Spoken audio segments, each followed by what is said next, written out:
but it's the brand new re-recorded album by Taylor Swift, 1989. Taylor's version. It's the fourth re-recorded album by American singer-songwriter Taylor Swift. It was released October 27, 2023.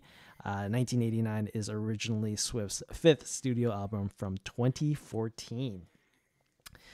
All right, Eric, 21 tracks. What do you think? I mean, so I listened to this album.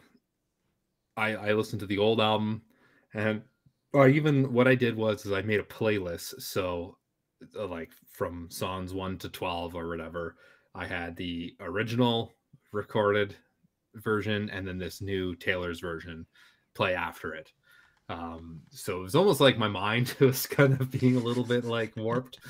However, I didn't really notice too many differences in the recordings of both albums.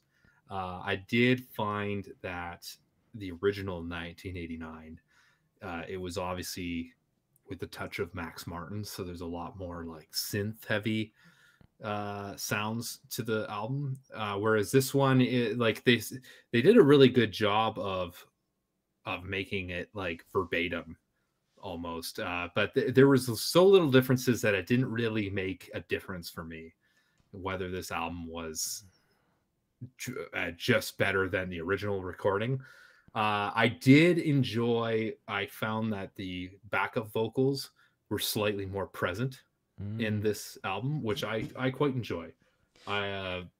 Sticking on that point though, but like we talked about Fearless, and that was like a huge difference in terms of a vocal delivery, because the original definitely sounded like a little child was singing, whereas the re-recorded is current day Taylor Swift and it sounds like a full vocal performance. So this brings me to my next point, because I am going to bring up that original, like the Taylor's version of Fearless. So what I didn't find too many differences other than little like tweaks here and there. And it didn't really impact me as well. And now that you brought up Fearless, I will say that Fearless was like her second album. Yep. Right. So she's a little kid still, not a kid, like, you know, a young adult, whatever you want to call her. So it just, when she re-recorded Fearless, it's just the emotion, her career, her just musicality is at a completely different level than what it was at that time. So you just have this more modern and modest version of that album, which I quite liked.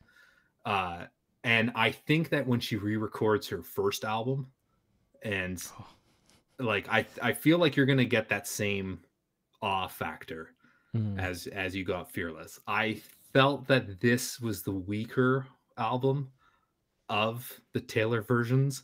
Like, I think for me it's Fearless, Speak Now, Red, and then this one, which is in chronological order of the original albums coming out.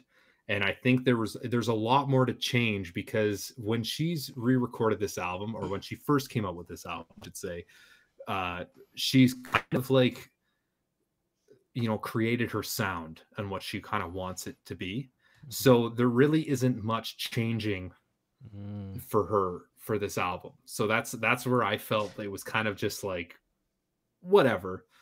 Now, go. And when you say better, you're talking about purely just the comparison of the original versus the re-recording, or do you actually think the album itself, the songs on the album itself, are better from Fearless, Red, or Speak Now, Red?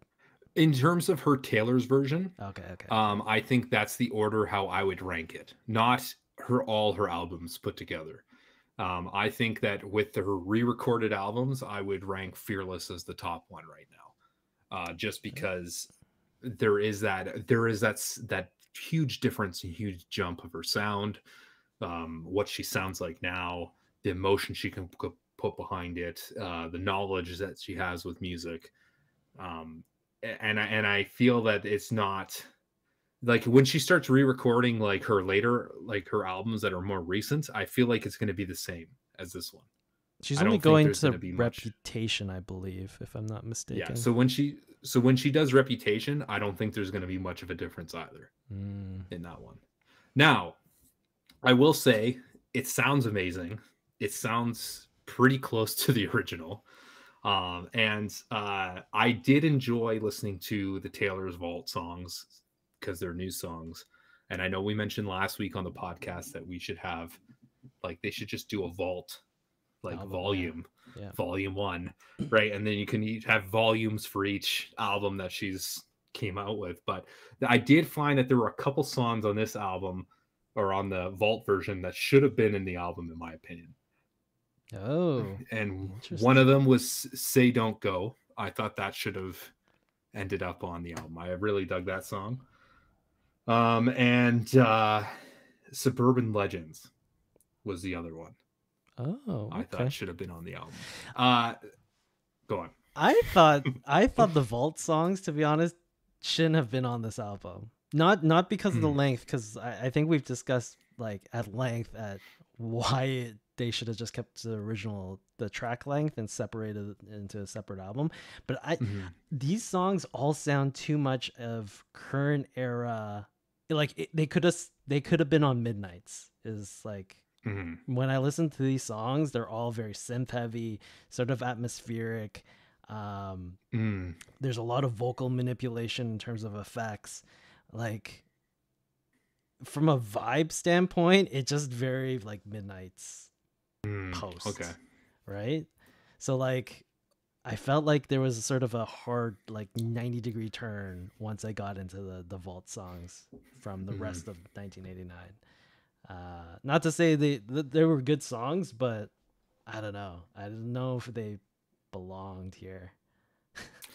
I thought that they could have, like, I don't think they should have just been added to the album. Like, I would have taken out some of the songs on the actual original album, and switched it with these two songs.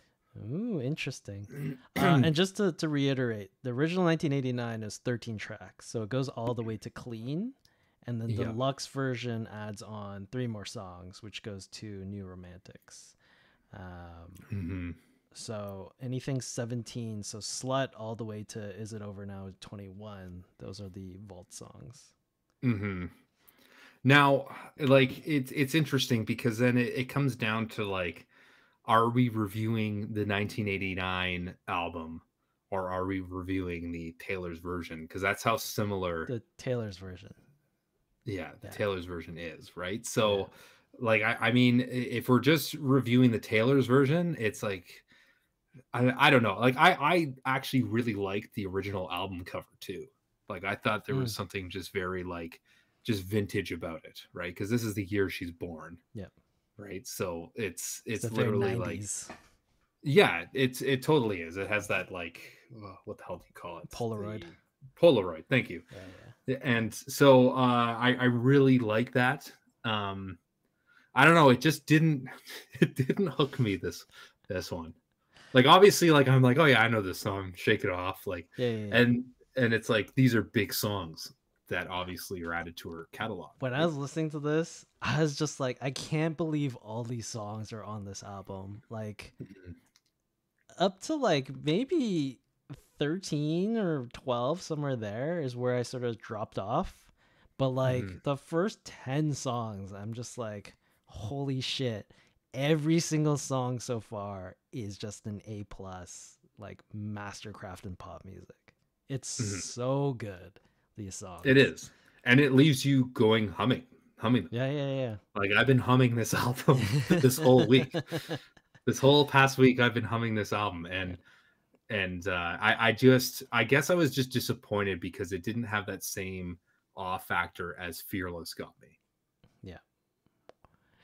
Yeah, which is interesting because like, should she change it or should she just like recreate it? Would be the argument. And that's the thing. Like, I don't think that she should recreate the songs. Like, I think the songs should be hers, and I get her campaign. She wants to be rid of her Max Martin days, and but I would love to see, and I'm throwing this out there, and I know I've said this before, but I would love to see like a Songs of Surrender, but a Taylor Swift version. Oh, interesting. That'd be interesting. but not like 40 songs. Like I think she should pick like, I don't know, 15, maybe 20. Yeah, even for you too, 40 songs is too many, and they're like double, triple the career of Taylor Swift. Yeah. Before the Taylor Swift fans, skewer us on YouTube, I'm pretty sure Eric meant Scooter Braun, not Max Martin. Yes. Scooter Braun is the Thank you. record Thank label you. exec. That's what I meant. Max Martin is the producer. Yeah. I still have problems with Max Martin, but not from a business perspective. I don't know. I think from an album standpoint, the songs are just so strong that it's hard to go wrong with this one. I still have issue with it being this many tracks. It's just too many. It's too much. Well, that's the thing. Like I know the fans are going to ridicule us for saying this because it's like we want more songs. Yeah. But like if you look at like anybody, like it's like when you are in school and you open up your textbook and you see this like chapter and it's just like, oh my god, it's 60 pages. Holy Jesus. And you're just like instantly deflated. Like I felt like that's like when you see a number of like 25 songs, like that's what that Love album was for me. I was like, oh my god, there's so many freaking songs in this album. Right? Yeah. But yeah, I don't know. I just, in a re-recorded aspect, you should have something more enticing. And adding more songs to the album kind of shoots you in the foot a bit. Yeah. Because you have to capture the audience for longer, right? If you're going to add more songs. And what's the track length of this? 77 minutes and 49 seconds, which is like, that's double album territory almost. Yeah, like I don't have a problem with most of these songs. I think, towards the end of the original 1989 set track list, I sort of got bored already with some of the songs because I think maybe the last two are like the weaker songs on the album. Actually, Clean I actually really liked, but like as it went on and it got into the vault songs, I sort of just shut off and I was just like, I can't do this anymore. This album is way too long.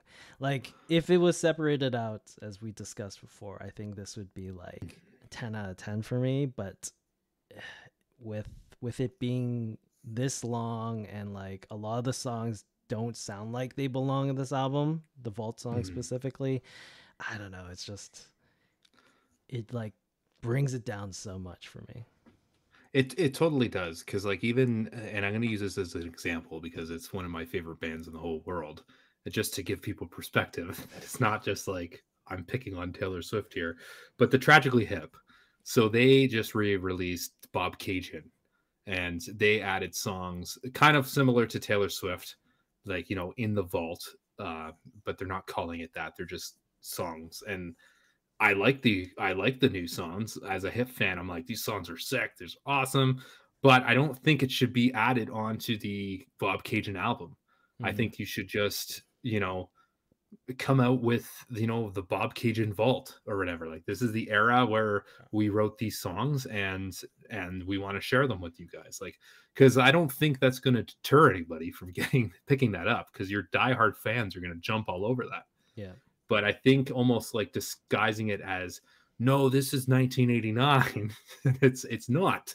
Yeah. Right. Like, cause I think for what it's worth, even though my opinion, I think the two songs I listed before should have been on this album, I think that 1989 is probably one of her best albums, I would say, in terms of songs, right? You have these like hit songs, like you said, and just adding more, it kind of just strips that greatness down. Yeah. And not to say that like the album has to be exactly 13 songs as the original album is, right? Like if the justification is like my record label told me to put this song on even though I didn't want to, I wanted this song on the album. But like if that was the justification for like adding a song or removing a song, like I totally get that. That makes complete sense to me. because you're now doing your quote unquote version of it.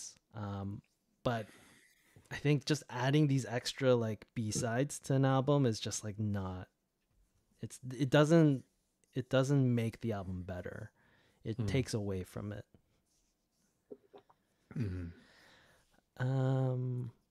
Anyways, maybe we'll do closing thoughts and ratings because I'm pretty sure we could talk about this forever. So maybe we should maybe we should close off this conversation on this album. But yeah, closing thoughts, ratings. Eric, what are you gonna give it? Man, I don't even know. Like, and that's the thing I've been racking my head around for the past couple days. What what number am I going to give this album? Because although, like, I think definitely my favorite album by Taylor Swift will always be Folklore. Look at the eyes. I'm getting the eyes. She's not even in the room here.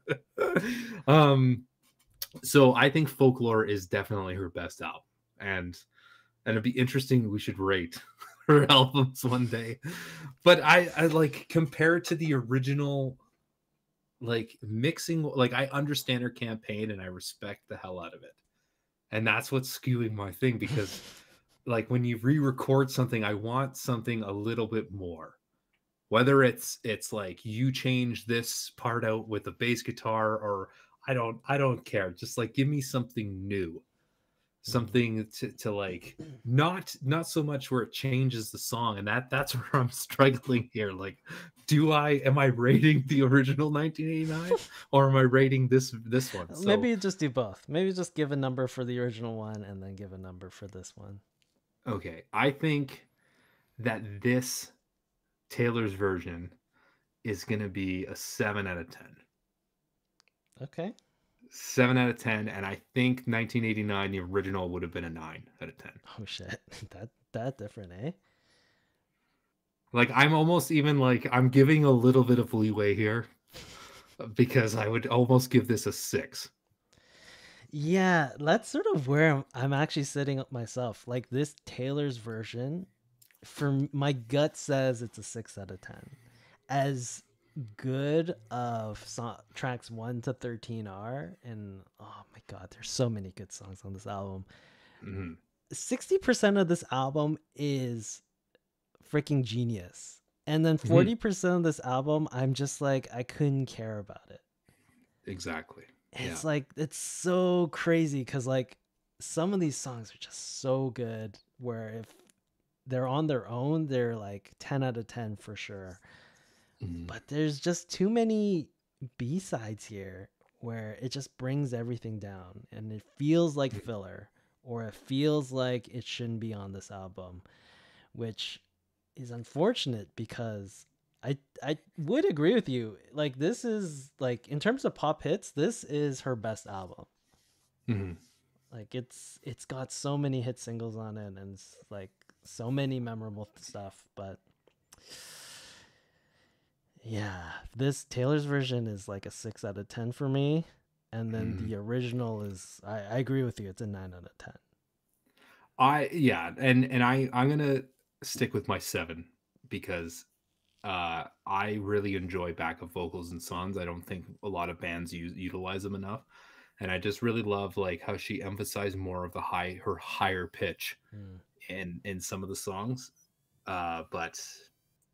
But yeah, like it's tough because this is a giant album for her career. Yeah, this is a giant album for her career, and it's almost like I almost feel disgusted with myself giving it a.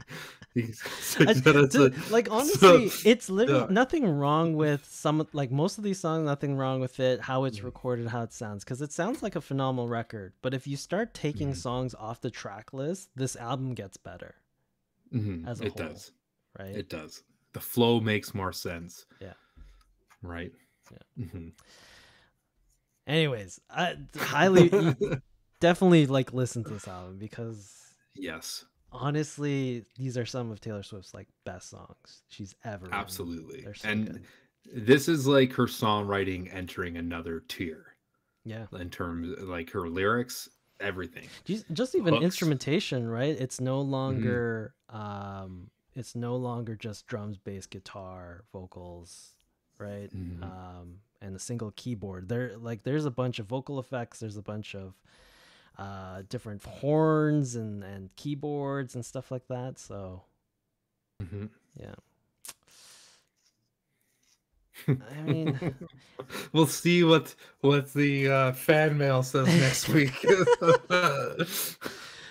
yeah. This one's actually a tough one because it's like, yeah, I think from just a fundamental level, we just like disagree with the approach of this one, or all the re-recorded ones. It's just like separate I mean, these tracks. When she re-records her first album, I think it's gonna have that that Fearless had when it was re-recorded, right? And then it kind of because I think, what was it Speak Now or Red that we did this year as well? I'm pretty sure it's Speak Now. Yeah. So and I feel like I kind of gave it a similar review. Speak Now for that one, right? Because like, I don't know, like you start re-recording your earlier, like your newer stuff, it's just there's no like, okay, yeah, oh well. But even though we gave it a low score, it's still great. Exactly. Great listen. It is. Just hit skip on some of the tracks. That's all. Just listen to song 13 and then you're done. Yeah. Cool. Anyways, that was our discussion on 1989, Taylor's version by Taylor Swift. For those of you following along with us every single week, the album that we are going to be discussing will be the brand new The Struts album, Pretty Vicious. So, this will be such a good album name. Just especially for this band. Or Pretty Vicious. Like, yeah, Pretty Vicious. That's like a cool name for this band. Like, this is totally them. Yeah. So this should be a fun one to be discussing next time. But that's basically it for the show. Thanks everyone for tuning in. We're here at twitch.tv/the Crossroads Music Podcast every Monday at 10 p.m. ET, 7 p.m. PT. Catch us on Spotify, Apple Music, all the places where you get your podcasts. Come yell at us on YouTube. Once this episode comes up, we'll see if we get any fan mail. And potentially we are going to be stripped of our Taylor Swift membership badges. Yeah, our Swifties. Yeah, our we're going to be no longer Swifties. Fan club membership badges are taken away. But that's basically it for the stream, for the podcast. And have a good night, everyone, and we'll see you all next week. Cheers. 6, 5.